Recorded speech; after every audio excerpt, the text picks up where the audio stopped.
ఓం శ్రీరామాయ నమః. ఈ అధ్యాయంలో అరణ్యకాండమును ప్రారంభించుకుందాం. ఈ ప్రకారముగా శ్రీరామచంద్రుల వారు దండకారణ్యమునందు తిరుగుచు తాపసోత్తములను గాంచుచు వారి ఆశీర్వాదముల బడయుచు ఆ అరణ్యమునందుగల దానవులను దుష్ట మృగములను దునుమాడుచు సాధు జంతువులకు తాపసోత్తములకు మేలు కలిగించుచు సీతా లక్ష్మణ సమేతముగా కాలము గడుపుచుండెను.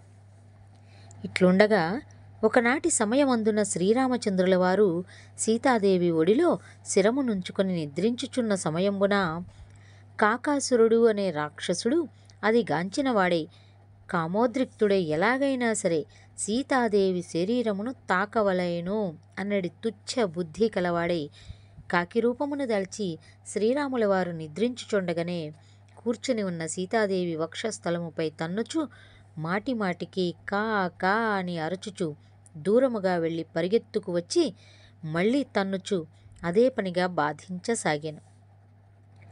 తన తొడలపై నిద్రించుచున్న భర్తగారికి నిద్రాభంగము కలుగుననే భీతిచే వాడు చేసే క్రూరమైన చర్యలకు లోలోన బాధనొందుచు ఎంతో ఓపిక పట్టుకుని సీతమ్మ తల్లి కూర్చుని ఉండెను.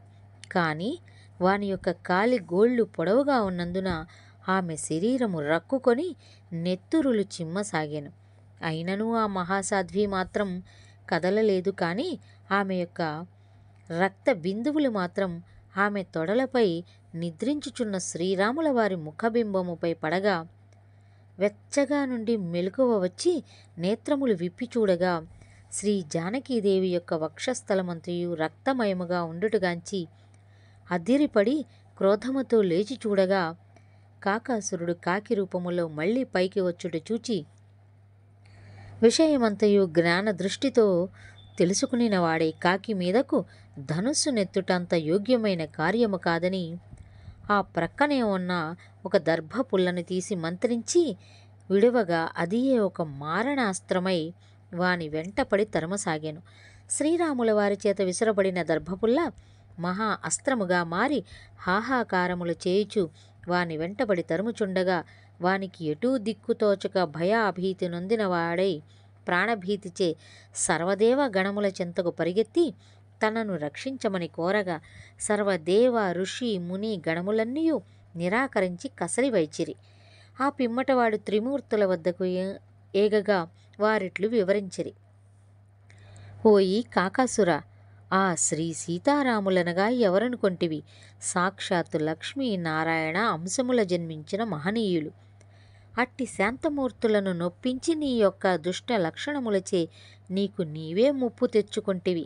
కాన ఆ యొక్క దివ్యమూర్తి యొక్క రామబాణమునకు తిరుగులేదు. కావున దానినెవరు అడ్డగించి నిన్ను రక్షించగలరు? ఓయి కాకాసుర, నీకు ప్రాణముపై ఆశగలదేని దయాహృదయుడైన ఆ శ్రీరామచంద్రుని శరణుగోరి నీ ప్రాణముల కాపాడుకొనుము. లేకున్నా నిన్ను రక్షించువారు ఈ యొక్క చతుర్దశ భువనములలో కానీ ముల్లోకములందు కానీ లేరు. ఆలస్యము చేయక ఆర్త శరణ్యుడైన ఆ శ్రీరామచంద్రుని శరణుజొచ్చిన నీకు మేలు కలుగునని పలుకగా విధిలేక మరల వెనుకకు మరలి శ్రీరామచంద్రుల వారి వద్దకు రాదొడగెను. ఎంతటి మహనీయులకైనా యోగ పురుషులకైనా ఒక్కొక్కప్పుడు ఆదమరపు అనుకోకుండా జరుగుతుంటుంది. దానికి ఉదాహరణగా ఒక కథను చెబుతాను, వినండి. ఒకానొక సమయములో శ్రీరామచంద్రుల వారు సీతాన్వేషణ సందర్భములో ఒక మహర్షుల వారితో కలిసి ఒక నది ఒడ్డున నిలుచుని ముచ్చటించుకొనుచుండగా శ్రీరామచంద్రుల వారి యొక్క మృదు మధుర వాక్యములు ఆలకింపుటకై ఆ ఏటి ఒడ్డునే ఉన్న ఒక కప్ప వారి వద్దకు వచ్చి శ్రీరాముల వారి దివ్య స్వరూపమును ముగ్ధై అలాగే నోరు తెరుచుకొని కండ్లప్పగించి వారి తేజస్సును మెచ్చుకొనుచు వారి వాక్యములు ఆలకింపుచు ఆనందముగా ఉన్న సమయంబున శ్రీరామచంద్రుల వారు తన చేతిలో కోదండమును క్రిందికి చూడకయే ఆ వినుచున్న మండూకముపై ఉంచెనట. ఆ యొక్క బరువైన కోదండము దాని వీపున దింపగానే ముగ్ధై గనుచున్న మండూకము ముద్దగా నలిగిపోయినది. దాని రక్తము ఆ నదిలో కలిసి ప్రక్కగా పోవుచుండగా క్రీగంట చూచిన శ్రీరాములు ఆశ్చర్యమునొంది తన యొక్క ధనుస్సును పైకెత్తి చూడగా ఆ ధనుస్సు కింద శరీరమంతయు ముద్దగా నలిగిపడి ఉన్న మండూకమును చూచి ఆశ్చర్యమునొందినవాడై దివ్య దృష్టిచే అంతయు గ్రహించి వెంటనే ఆ నలిగిపోయిన మండూకమును చేతికి తీసుకొని ఆయన కుడి హస్తముతో దానిని నిమరగా దానికి తిరిగి ప్రాణములు చేకూరెను. కాని శరీరము ముద్దగా నిలిచిపోయెను. ఆ పిమ్మట శ్రీరామచంద్రుల వారు మండూకమును ఓదార్చుచూ ఇట్లు వచించిరి. ఓ మండూకమా, నిష్కారణముగా నీవు నా వలన ముద్ద అయినావు. మాట మాత్రమైనా నన్ను పిలిచితే నీకీ బాధ కలిగేది కాదు కదా అని పలుకగా ఆ వాక్యములకు మండూకము నవ్వినదై ఇట్లు భాషించెను. హార్తశరణ్య, అనాథరక్షకుడవైన నీవే ఆదమరచినప్పుడు ఇక నేనెవరితో చెప్పుకొందునయ్యా, ఏమని వినిపింతును అనగా శ్రీరామచంద్రుల వారు దాని యొక్క భక్తి, యుక్తి, చమత్కారములకు తానెంతో మెచ్చుకొని దానిని ఆశీర్వదించి ఇట్లు వరమొసంగెను.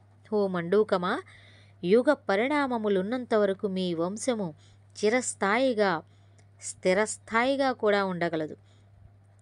కాఠిన్యమైన కరువులు సంభవించిన వేళ మీరు ఆకాశము వంక చూచి దైవ ప్రార్థన గావించిన క్షణమే వర్షము తప్పక కురవగలదు. మీరు ఒక విధముగా లోకమునకు ఉపకారులే కాని అపకారులు కానేరరు. మిమ్ముల చంపువారు కాని కొట్టువారు కాని మహాపాప కర్మలు అందుకొని తరతరాలుగా మహావ్యాధులకు బాధలకు గురి అయిపోగలరు. ఇదియే నా ఆశీర్వాదము అని పలికి శ్రీరామచంద్రుడు ఆ మండూకమును ఆశీర్వదించెను. ఈ విధంగా శ్రీరామచంద్రులు ఎంత కరుణా సముద్రులు అని ఈ కథ ద్వారా మనం తెలుసుకోవచ్చు.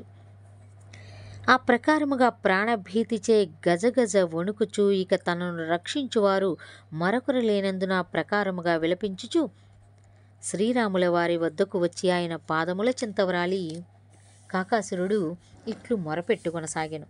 హే రామచంద్ర, నన్ను రక్షింపుము, రక్షింపుము.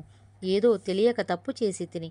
నా తప్పును మన్నించి నన్ను కాపాడి నాకు ప్రాణభిక్ష పెట్టవయ్యా అనగా కరుణామయులైన శ్రీరామచంద్రులు వాని మొరను ఆలకించి వానిని వెంబడించి తరుముచూ వస్తూ ఉన్న దర్భాస్త్రమును ఆగుమని పలుకగా అది అట్లే ఆగి ఉండెను. ఆ యొక్క బాణము ఆగగనే కాకాసురుని ప్రాణము చల్లబడినట్లాయెను. అప్పుడు కాకాసురుడు అది కనిన శ్రీరామచంద్రుల వారి పాదపద్మములు గట్టిగా పట్టుకుని విడువక ఇట్లు మొరపెట్టుకొనసాగెను. ఆపద్బాంధవ, అనాథరక్షక, దీనదయాకర, కరుణాసాగర, మీ యొక్క మహిమ గనలేక మూర్ఖుడనై తల్లి వంటి జానకిని కాకి రూపమున తన్నగా నా కాలిగోళ్లు తగిలి ఆమె శరీరము నుండి నెత్తురు చిమ్మినది. తండ్రి, ఆ తల్లిని నొప్పించిన పాపాత్ముడను నేను. కాని ప్రాణభిక్షకై తండ్రివైన నిన్ను శరణుగోరి తిని. ఈనాడు నిజము తెలుసుకొని నిన్ను ఆశ్రయించి తిని. ఏ విధముగానైనా సరే నన్ను రక్షించి తీరవలయును అని గట్టిగా పాదములు విడువక బ్రతిమాలుచుండగా శ్రీరామచంద్రుల వారు వారి మొరను ఆలకించి కరుణించిన వారే వానితో ఇట్లు ఒక్కాణించిరి. ఓయి కాకాసుర, తప్పు తెలిసి చేసినను తెలియక చేసినను ఒక్కటే అగును. అదియును కాక నీవు తెలియక చేసిన వాడవు కావు. తెలిసియు కామోద్రిక్తుడవై పరనారిపై భ్రాంతి కలిగి కాకి రూపముతో వచ్చి ఆమె శరీరమును రక్తస్రావము గావించితివి. అంతటి ఘోరము ఒక అబలను చేసిన కారణముగా నీవు ఎత్తిన కాకి రూపమే స్థిరస్థాయిగా నిలిచి శాశ్వతముగా జీవింతువు. పరనాలి అనగా ఉమిచిన ఎంగిళ్లతో సమానము. అట్టి ఎంగిలికి ఆశించినందున నీ జీవితమంతయు నీకు ఎంగిళ్లే గతి అగును అని పలుకగా వాడిట్లు ప్రాధేయపడసాగెను. స్వామి, కరుణించి జీవితము నొసంగితివే కాని ఒక్కసారి చేసిన తప్పుకు నా జీవితమంతయు ఎంగిళ్లతోనే బ్రతుకవలైనా? నేను కూడా పక్షి రూపుడనే కదా, వాటికున్న స్వాతంత్ర వాంఛ నాకు మాత్రము లేవా స్వామి అనగా ఆ వాక్యములకు శ్రీరామచంద్రుల వారు ఇట్లనుచున్నారు. ఓయి కాకాసుర, వాటికి నీకు సమానత్వములు లేవు. అవి సాధుజీవులు. నీవు క్రూరుడవై దుష్ట చర్యలను చేసి శాపగ్రస్తుడవై పొందిన జన్మ నీది. నీ రూపము పక్షి రూపమే అయినను అటు పక్షి జాతికి తగక ఇటు మానవ కోటికి రోయక వల్లకాటిలో వేసిన పిండాకూడును మాత్రము నీకు భోజనముగా నొసంగుచున్నాను. దానిని భుజించి తృప్తి నొందుము పో. పితృదేవతల పేరుతో నీకు పిండం కూడు వండి పెట్టెదరగాని నీ మీద ప్రేమ చేత మాత్రము కాదు, నీ ఒక్కడివే కదా కాకాసురా, నీ మాదిరిగా కామకులై కన్ను మిన్నుగానక పరసతి వ్యామోహ వాంఛలు కలిగి వ్యవహరించు ప్రతి ఒక్కరూ నీ మాదిరిగానే కాకి జన్మము వచ్చి కలకాలము నిలిచి ఎంగిళ్ళు పిండాకుళ్ళు తప్పక తినవలసి వచ్చును. అందుకే కాకిని గురించి అనేక సామెతలు కూడా ఉద్భవించినాయి. వాటిని తెలుసుకొని మనగలిగిన వారికి నిజంగా ఈ జన్మ మాత్రము తటస్థించదు. నిన్ను రక్షించుటకు అభయమిచ్చి ఉన్నాను పో, అంతక్రితమే శిక్షించుటకు బాణము వేసి ఉన్నాను. నేను వేసిన బాణమునకు తిరుగులేదు, ఇచ్చిన మాటకు ఎదురు లేదు. కాన నీవు మరణించకుండా ఉండగలవాడివైతినేని నీ యొక్క అంగభాగములలో ఏదైనా సరే ఒకటి నా బాణమునకు ఆహుతిగా నొసంగి నీ ప్రాణములు కాపాడుకొనుమని శ్రీరామచంద్రుల వారు కాకాసురునితో పలికిరి. ఆ వాక్యములు వినిన తోడనే ప్రాణభీతిచే భయమునందుచున్న కాకాసురునకు మదిలో కొంత ఉత్సాహము కలిగినదై తాను బాగా ఆలోచించుకొని ఇట్లు కోరుకొనెను. రామచంద్ర ప్రభు, నా యొక్క ఎడమ కన్ను మాత్రము ఆ బాణమునకు ఒసగుచున్నాను. దానిని గైకొని నా ప్రాణములను కాపాడుమని పలకగా శ్రీరామచంద్రులు ఒప్పుకొని బాణమునకు ఆజ్ఞనొసంగగా ఆ యొక్క దర్భాస్త్రము వచ్చి వాని యొక్క ఎడమ కన్ను ఛేదించి ప్రాణముల కాపాడెను. కాకాసురుడు తన నిజ రూపమును పోగొట్టుకొని కన్ను పోగొట్టుకొని కాటిలో పిండాకూడు మానవుల ఎంగిళ్ళు తిని బ్రతుకుటకై అటు నుండి వెడలిపోయెను.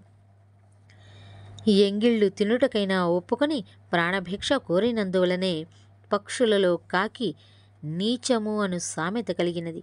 సన్మార్గముల వదిలి దుర్మార్గములు ఆచరించు వారికి కాకాసురుని గతియే తప్పక పట్టగలదు. ఇన్ని విధములుగా ఎంత వివరించి చెప్పినను వదిలి ఏదో సాకుగని వచ్చేదవేళ నీ తీరుతిన్నులు చూడగా అంతా బట్టి తోకబట్టలేదన్నట్టుగా ఉన్నది. అందుకే ఈ కాకి జన్మ ఎత్తినటువంటి కాకాసురుని కథ విన్న వారంతా కూడా జాగ్రత్త పడాలని తెలుస్తున్నది. ఒక పాఠశాలలో 10 మంది పిల్లలకు ఒక ఉపాధ్యాయుల వారు సుందరాకాండాన్ని గురించి కథని చెప్పుచుండగా అందరూ భక్తి శ్రద్ధలతో వింటున్నారు. కానీ అందులో ఒక పిల్లవాడు ఉపాధ్యాయుల వారు చెప్పినది వెనక పైకి చూస్తూ ఉన్నాడు. ఆ సమయంలో పైకప్పులో ఒక పిచ్చుకల గూటిలోనికి ఒక ఎలుక పోయింది. కానీ గూడు చిన్నదిగా ఉన్నందున ఎలుక అంతయు పోజాలక ఆ గూటిలో ఇరుకుగా కూర్చుని ఆ పిల్లల్ని తినుతున్నది. అందువలన దాని తోక మాత్రం కిందకి వేలాడుచుండెను. అది కనుచున్న ఈ బాలుడు ఎలుక కన్న తోక పొడవుగా ఉన్నందున ఆ కన్నములో పట్టలేకపోయిందని ఊహించుకొనుచు తన దృష్టిని దానివైపే ఉంచి చూడసాగాను. అదే సమయమునకు ఆ ఉపాధ్యాయులు శ్రీ ఆంజనేయుల వారిని వర్ణింపుచు ఆయన తోకలో గల మహత్యమును వివరించుచు మరియు సూక్ష్మరూపమున ఉన్న వారి శాలలో దూరి వెదకసాగానని పలికినవాడై, ఏమిరా అబ్బాయిలు, శ్రద్ధగా వింటున్నారా? నేను చెప్పింది మీకు అంతుపట్టినదా అని అడుగగా అందరూ ఆ అంటూ చెప్పినారు. కానీ ఈ పిల్లవాడు మాత్రం ఆ ఎలుక వైపే దృష్టి నిలిపి ఉపాధ్యాయుల వారితో ఇట్లనే, పంతులు గారు, అంతుపట్టినది కానీ అంతా పట్టినది అక్కడ, మరి తోక మాత్రం పట్టలేదేమిటి గురువుగారు అనగా అందరూ గొల్లున్నవారట.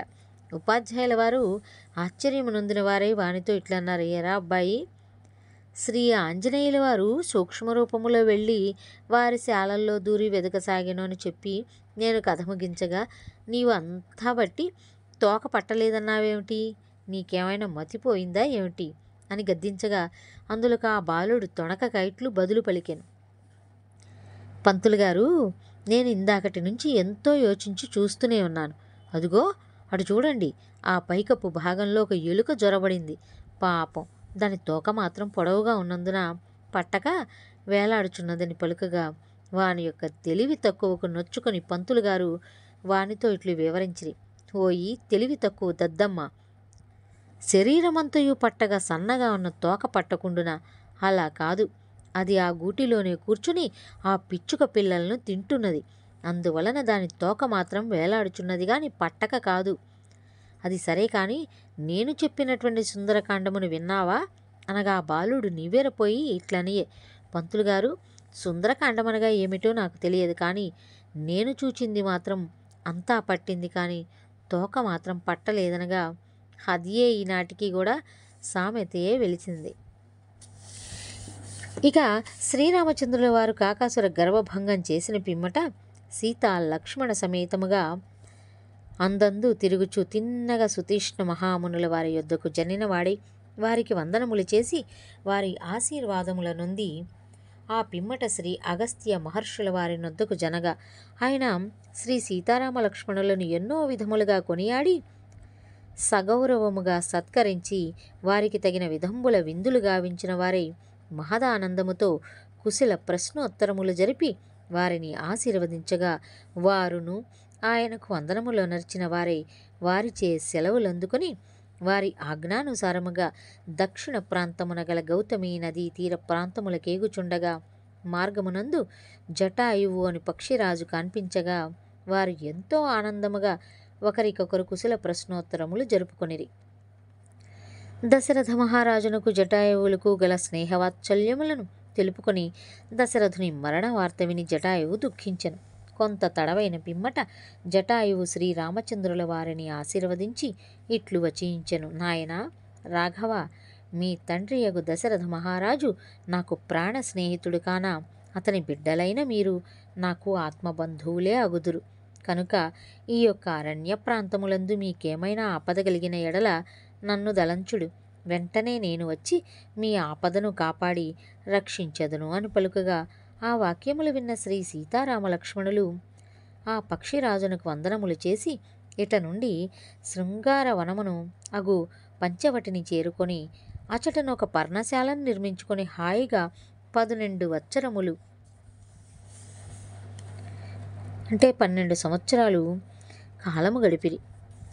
ఈ ప్రకారముగా కొంతకాలము గడిచిన పిమ్మట ఆ యొక్క అరణ్య ప్రాంతములందు తిరుగుచున్న శూర్పణఖ పర్ణశాల యందున్న శ్రీరామచంద్రులను చూచినదై ఆయన యొక్క రూపలావణ్యములకు మోహ పరవశము నొందినదై ఎట్లయినను సరే వానిని పెండ్లియాడి నా కోరిక తీర్చుకొందునని తలంచినదై తన నిజ రూపమును వదిలి అతి సుందర రూపలావణ్యవతిగా అతి వయ్యారముగా తలపై కురులు నేల జీరాడుచుండగా తన యొక్క పమిటి చెరుగు రాచకన్యవలే జీరాడుచు గాలికి అటూ ఇటూ జారిపోవుచుండగా తన ఎదను దాచుకొనుచు పెదవులపై తొణికిసలాడుచున్న చిరునగవుల ఏమో అణుచుకొనుచున్న దానివలే వంపులుగా వయ్యారముగా అతిసొంపుగా నడుముద్రిప్పుచు లేడి కన్నుల చిన్నారి ఆ శ్రీరామచంద్రుల వారి చెంతకు వచ్చి ఇట్లు అతి వినయముగా పలుకదొడగెను. ఆహా, అందమనగా నీదే అందము. చతురతలో కూడా నిన్ను మించినవాడు లేడు. రసికుడవు. స్త్రీ జన్మ ఎత్తిన పిమ్మట నిన్ను గూడని జన్మ నిరర్ధకమనియే చెప్పవలసి ఉన్నది. సుందరాంగా, మన్మధుడు నీ ముందు దిష్టి బొమ్మయే అగును. ఇక దేవేంద్రుడన్నచో చిత్రకన్నులవాడు. ఇక ఎంతని పొగడుదు, నిన్ను ఏమని వర్ణించుదు. మోహనాంగా, ఇక తాళలేకున్నాను. నిన్ను చూచినది మొదలు నిద్ర కునుకు పట్టలేదు, నోరు రుచింపలేదు. ఏమిటో తెలియని విరహతాపము చెందుచున్నది. ఆడదాననైన నేను ఇంతకంటే వేరే చెప్పజాలకున్నాను. ఇదిగో విరహతాపములో ఇలా వేదన పడుచు నీకై వేచియున్న ఈ యొక్క సుందరాంగిని ఒక్కసారి కవిగిలిలోనికి తీసుకొని మనసారా తెనివి తీరా ఆ మృదువైన పెదవుల నొక్కి మిలమిలలాడుచున్న చిక్కిళ్లను నొక్కి నీ కసితీరా శృంగార రసమును గ్రోలి నన్ను ధన్యురాలను చేయుము. ఆ పిమ్మట మనిద్దరము పెండ్లి చేసుకొని ఒకరికొకరము విడనాడని జంటగా ఉండిపోవుదమని పలుకగా అంతయు విన్న రాఘవులు దాని యొక్క దుష్టబుద్ధిని గమనించిన వాడై దానితో ఇట్లనియే, ఓ కాంతామణి, కోరి వచ్చిన అబలవు. నీ కోరిక తీర్చుట సహజమే. కాని నాకు మరి ఒక కాంతతో ఇంతకు పూర్వమే పరిణయము జరిగినది. అదిగో ఆమెయే జానకి, నా అర్ధాంగి. అందులో నేను ఏకపత్ని వ్రతుడను. అదియును కాక నాకు భార్య ఉండగా నీవు రెండవ భార్యగా ఎలా మనగలవు? సవతి పెత్తనముతో సతమతమగుటయే కాక నీకు సుఖశాంతులు ఎట్లు కలుగును? అందువలన నీకు కలుగు లాభమేమి? ఇటు సవతి పోరుతో సతమతమై బాధల నొందుట కన్నా సుఖశాంతులతో హాయిగా ఉండుటకు వేరొక మార్గము తెలిపెదను. అటుల చేయుము. అది ఏమనగా, అదుగో ఆ కనిపించునదే నా తమ్ముని కుటీరము. అతనే నా తమ్ముడగు లక్ష్మణుడు. నాకంటే మిక్కిలి అందగాడు. భార్యయు లేక ఒంటరిగా ఉన్నవాడు. కనుక నీవు వెళ్ళి అతనిని పెండ్లి ఆడిన ఎడల నీకన్ని సుఖములు లభించగలవని పలుకగా ఆ వాక్యములు విన్న శూర్పణఖ వెంటనే లక్ష్మణుని చెంత కరిగి తనను పెండ్లి ఆడవలసిందిగా కోరెను. శూర్పణఖ వాక్యములు విన్న లక్ష్మణుడు మనస్సు శంకించి దానితో ఇట్లనియే, ఓ లలనామణి, నేను స్వతంత్రుడను కాను. మా అన్నగారి పాదసేవలో లీనమై వారి ఆజ్ఞబద్ధుడనై సర్వకాల సర్వావస్థలయందు మెలగుచున్నవాడను. అటువంటి సేవకుని పెండ్లియాడి నీవేమి సుఖపడగలవు? మా అన్నగారు నిన్ను నా వద్దకు పంపినారంటే ఇందులో ఏదో గొప్ప కారణమే ఉండవచ్చును. ఆయన ఆజ్ఞాపత్రము లేనిదే నేను ఏమీ చేయజాలనగాన వెంటనే నీవు వెళ్ళి మా అన్నగారి చేత ఆజ్ఞాపత్రము రాయించుకొని వచ్చిన ఎడల అటులే గావింతునని పలుకగా వెంటనే శూర్పణఖ శ్రీరామచంద్రుల వారి వద్దకొచ్చి లక్ష్మణుడు చెప్పిన విధానము నెరిగించెను. శ్రీరామచంద్రుల వారు దాని యొక్క రహస్యము నెరిగినటువంటి వాడై దానికి తగిన ప్రాయశ్చిత్తము చేయనంచి దాని వీపుపై ఇలా రాసెను. తమ్ముడా లక్ష్మణ, ఇది సుందరాంగియు కాదు, మానవకాంతయు కాదు, ఇది కేవలం దానవకాంత. దీని నామధేయము శూర్పణఖ. ఈ యొక్క దండకారణ్యమునందు గల సాధుజనులను సంకట పెడుచున్నది. మరియు దీని యొక్క సోదరులైన ఖరదూషణాదిగా గల దుష్ట దానవులతో కలిసి ఎంతోమంది ఋషులను, మునులను, తాపసులను హింసించి మరియు ఎన్నో యాగాదులను ధ్వంసము చేసి ఈ యొక్క దండకారణ్యమునందు ఎదురులేక తిరుగుచున్న దానవురాలు కాబట్టి ఇట్టి ఘాతకిని ఆడిది అని తలంచి విడువరాదు.